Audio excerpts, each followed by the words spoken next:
Ils ont décidé de se faire remarquer de la plus mauvaise des manières, comme à leur habitude. Des partisans de la Ouattara ont décidé de menacer ouvertement les ressortissants. Hello les gars, ouais. Aujourd'hui on se retrouve pour de nouvelles vidéos. Abonnez-vous, activez la cloche de notification si ce n'est pas encore fait. Ici on est sur l'actualité Ivoire, ouais, 100% Ivoire, mais en tout cas un petit peu aussi de l'extérieur, disons 90% des actualités Ivoire, mais un petit peu 10% de l'extérieur aussi, car c'est hyper important aussi de savoir ce qui se passe dans le monde. Donc, si vous aimez ce genre de délire, n'hésitez pas à prendre place, c'est gratuit. Abonnez-vous, vérifiez si la cloche est activée. Si ce n'est pas encore activé, active parce que c'est comme ça que vous recevrez des notifications une fois que je mets en ligne une nouvelle vidéo. Donc, c'est hyper important de faire ça.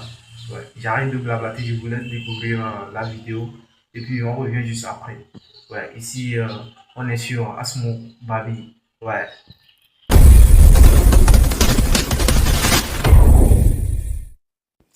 Ils ont décidé de se faire remarquer de la plus mauvaise des manières, comme à leur habitude. Des partisans de la Ouattara ont décidé de menacer ouvertement les ressortissants nigériens qui résident en Côte d'Ivoire. Il y a de cela 96 heures, le Niger était frappé par une attaque barbare, sauvage et lâche. Les terroristes, les assaillants ont été neutralisés grâce à la puissance du feu. Le général d'armée Abdourahmane Tiani est sorti suite à sa visite sur le théâtre des opérations. Après cela, on a vu la déclaration du porte-parole du gouvernement béninois. Nous l'avons entendu, nous l'avons écouté attentivement. Nous avons également vu que les autorités ivoiriennes ont convoqué l'ambassadrice de la Côte d'Ivoire à Abidjan. Mais ça n'a pas suffi. Ça ne s'est pas arrêté là. Des partisans zélés, des militants instrumentalisés ont décidé de se faire voir de la plus mauvaise des manières. Il faut faire la différence entre ces individus instrumentalisés, manipulés et les peuples de Côte d'Ivoire. On écoute ensemble et je vous reviens.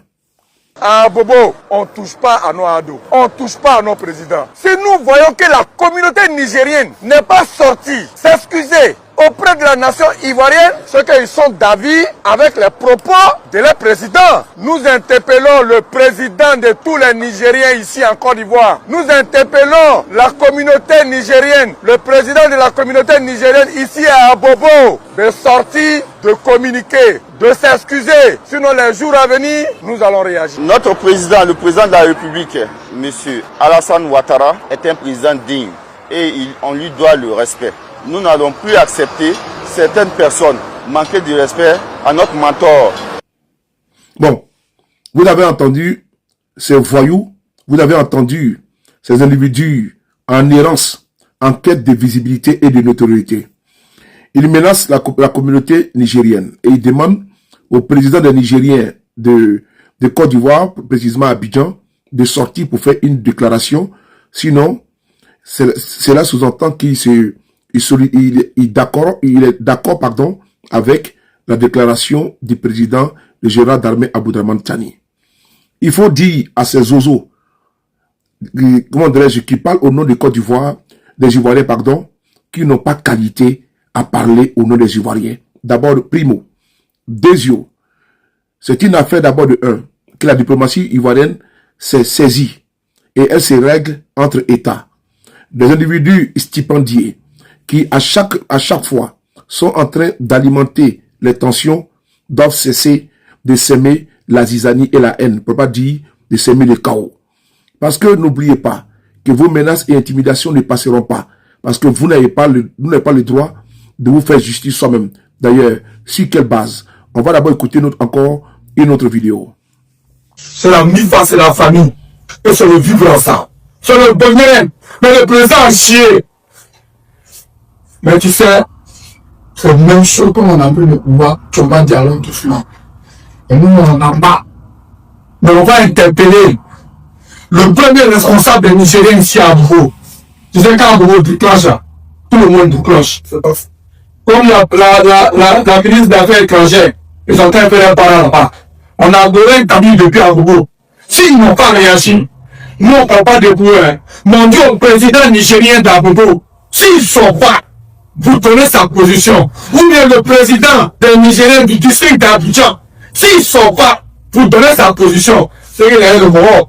C'est qu'il y a le Kouchi. Ouais. Nous, ici à Bobo, 3 jours, 72 heures, on baisse les dos, tout ce qui est nigérien. Il y a plus ça. La menace, elle est claire. Et les autorités ivoiriennes seront tenues pour responsables. Parce que ce sont les partisans d'Alassane Draman Ouattara. C'est les partisans de M. Ouattara qui sont en train de menacer ouvertement les Nigériens qui résident en Côte d'Ivoire. Faut pas oublier que des Ivoiriens résident également au Niger, au Mali et au Burkina Faso. D'ailleurs, si vous êtes quand même en phase avec vous-même, si vous êtes logique, vous devez demander, puisque vous dites que votre mentor mérite respect, en l'occurrence M. Ouattara, d'arrêter, de cesser, de s'interférer dans les affaires internes des autres pays. Je l'ai dit sur la base de cette vidéo, on écoute ensemble. Dans la Côte d'Ivoire fournira un bataillon et a pris toutes les dispositions financières pour l'opération.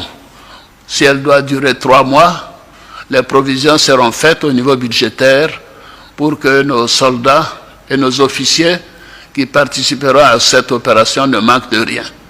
Donc la Côte d'Ivoire est prête et je viens de donner instruction au chef d'état-major général des armées de commencer la mobilisation de ces troupes pour leur partie. Vous comprenez ici aisément, vous avez entendu posément que M. Ouattara a ouvert la boîte de Pandore. M. Ouattara avait décidé d'envoyer un bataillon au Niger, des Ivoiriens, pour aller ôter la vie à des Nigériens pour réinstaller Bazoum au pouvoir. Alassane Ouattara, il se mêle des affaires intérieures des pays de la sous-région, alors qu'il n'a pas qualité. Il n'est pas président du Mali, il n'est pas président du Burkina, il n'est pas président du Niger, il n'est pas le président de l'Afrique, il est le président de facto de la Côte d'Ivoire. Donc que M. Ouattara cesse de se mêler dans les problèmes internes des autres pays. Pourquoi le président nigérien n'a pas cité le Sénégal, n'a pas cité la Gambie, n'a pas cité la Sierra Leone, n'a pas cité la Guinée-Conakry, la Guinée-Bissau, le Nigeria, le Libéria? Pourquoi ces pays n'ont pas été cités? Et que c'est M. Ouattara qui a été cité. D'ailleurs, la Côte d'Ivoire n'a pas été citée. C'est bel et bien le régime Ouattara qui a été épinglé dans les accusations du général d'armée Abdourahmane Tiani. Donc, j'aimerais dire à ces oiseaux de mauvaise augure que les Nigériens en Côte d'Ivoire, en l'occurrence leurs responsables, ne feront aucune déclaration. Je dis bien aucune déclaration. Les intimidations, on en a marre. Vos intimidations qui sont à foison contre les communautés étrangères en Côte d'Ivoire n'ont que trop duré. Cette affaire qui a eu lieu à travers la déclaration du président, le général d'armée Abdourahmane Tiani, ces accusations ont leur fondement sur l'immixtion de M. Ouattara dans les affaires internes du Niger. Mais Ouattara n'est pas le seul. Il y a également un autre monsieur qu'on va écouter. Merci. Les pays du monde entier. Et le monde n'est plus à cela. Le temps où les armes, la force règlent les conflits, ce temps est révolu, ce temps est dépassé. Et c'est pour ça que nous avons décidé aujourd'hui, après avoir tenté par tous les moyens de négocier avec les putschistes, nous avons décidé que si nous n'avons pas le choix, ce sera par la force que la mauvaise force sera vaincue. Les gendarmes de la CEDEAO, les gendarmes d'Afrique, Alassane Ouattara, Patrice Talon, qui se sont érigés en démocrates, alors que on voit que la démocratie est piétinée, est foulée aux pieds au Niger et en Côte d'Ivoire. L'opposition criminalisée, condamnée à des peines lourdes, 20 ans au minimum. Donc aujourd'hui, là où nous sommes arrivés, force est de constater de façon prompte, de façon lucide, que l'ingérence de ces pays, de ces dirigeants, pardon, dans les affaires internes du Niger n'a fait que exacerber la tension, n'a fait que mettre le feu aux poudres. Donc nous disons aux partisans de M. Ouattara de ne pas exceller dans la menace, dans les intimidations. Ouais, on se retrouve à la fin de la vidéo. Qu'est-ce que vous en pensez de ce que vous avez regardé et tout? N'hésitez pas à me passer vos avis dans les commentaires parce que vos avis aussi, ça compte vraiment pour moi. Je suis là pour vous lire et tout.